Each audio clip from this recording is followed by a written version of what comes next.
Sir, ನಮ್ಮ ಹೆಸರು ಶ್ರೀನಿವಾಸ್ ಅಂತ. ನಾವು ಟ್ರಸ್ಟ್ ಪದಾಧಿಕಾರಿಗಳು. ಇವರೆಲ್ಲ ನಮ್ಮ ಪದಾಧಿಕಾರಿಗಳು.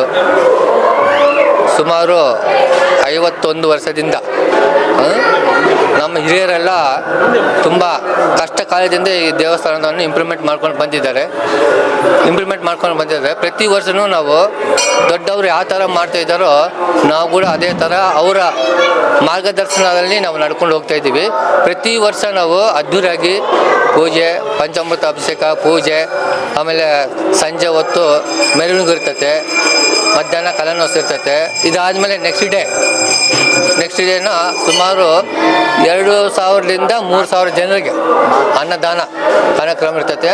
ಪ್ರತಿಯೊಂದು ಆಗಿ ನಾವು ನಮ್ಮ ಕೈಲಾದಷ್ಟು ಎಲ್ಲರ ಸಹಕಾರದಿಂದ, ತನು ಮನ ಧನ ಸಹಕಾರದಿಂದ ನಾವೆಲ್ಲ ಪ್ರತಿ ವರ್ಷದಿಂದ ಹಿರಿಯರಿಂದ ಇಷ್ಟು ದೊಡ್ಡ ದುಡ್ಡು ದೇವಸ್ಥಾನ ನನ್ನ ವೈಯಕ್ತಿಕ ಅನುಭವ.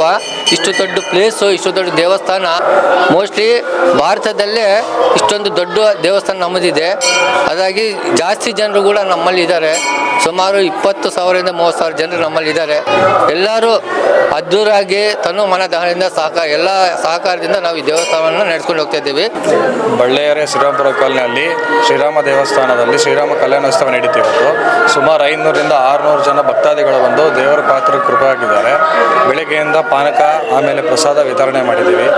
ಎಲ್ಲ ಭಕ್ತಾದಿಗಳು ಭಕ್ತಿಯಿಂದ ನಮನ ಮಾಡ್ಕೊಂಡು ಹೋಗಿದ್ದಾರೆ. ಇವತ್ತು ಸಾಯಂಕಾಲ 6 ಗಂಟೆಗೆ ಮೆರವಣಿಗೆ ಇರುತ್ತದೆ.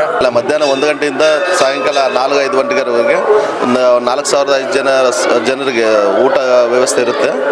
ತಪ್ಪದೆ ಬರ್ತೀವಿ.